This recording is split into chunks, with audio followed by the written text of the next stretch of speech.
Isa ka din ba sa nahihirapan mag-memorize ng script para sa iyong content?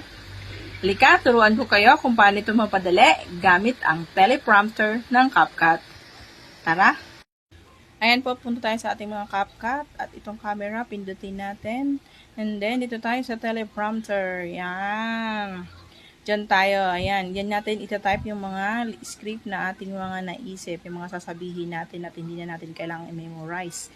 Ayan. Tapos dito sa baba, meron pagpipilian kung gusto nyong malalaki or maliit na letters. At meron ding pampabilis dyan kung gusto nyong mabilis or mabagal. Ayan. At ito din po, pwede nyong pagpilian kung anong kulay yung gusto nyo. Sa akin po, ang napili ko dyan ay kulay yellow kasi mas readable sa akin yung kulay yellow. Ayan. Tapos dito po sa baba, ready na. Piliin lang po natin yung 3 minutes. And then, ready to shoot na tayo. Ayan. Sana po nakatulong. Follow me for more. Bye!